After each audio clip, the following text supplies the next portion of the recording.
Hello everyone. Today I'm going to show you another bike. This was one of my personal bikes.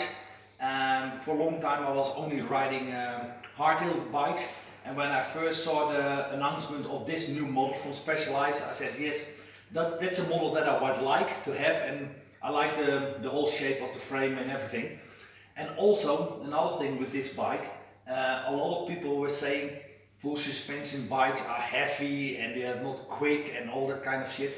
And then I decided, let's make a full suspension as light as possible. When I was putting this bike together, when I bought it as a frame set, I was trying to make it as light as possible with the tune speed needle. I even made my own 9-speed thumb shifters. That's a nice feature. The more innovative cheap trick brakes and all that kind of stuff to make it as light as possible. And in the end, I had it with the latex in the tires and the other chain rings on the cranks, and I had it in the end just below the 8 kilograms, so 7.98 something. So that was not bad for a full suspension bike.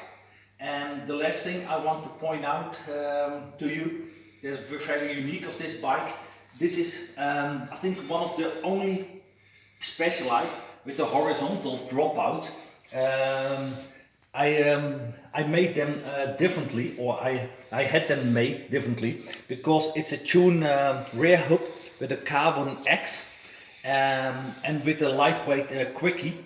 And then when I was pushing too hard on the pedals, my wheel came loose and was not straight in the frame anymore. So for me the easiest solution was just change the frame, make the different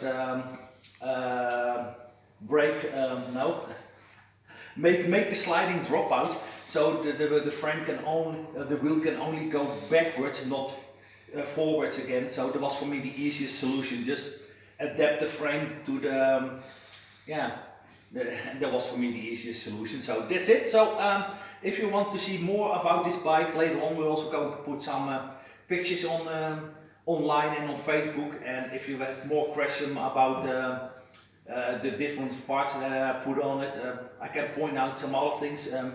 The German A damper, the M1 cranks, the bebop pedals with the McMahon titanium axles.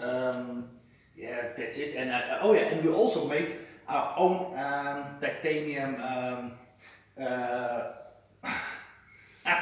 axle for the cranks, because normally it's an E-type front derailleur, and they only have like a big steel bracket X from Shimano. So I found that way too heavy, so I made my own custom E-type titanium axle. So that saves a lot of weight. So it was only something like 141 grams. So yeah, that's it overall about this bike. So if you have more questions about it, and just let me know. And I've been riding it for almost 10 years. So yeah, and that's also another thing is, that's what we always did. Buy the frame too small, put a long seat post in, a long stem and a narrow handlebars, and just go with it. So that's it, and see you later.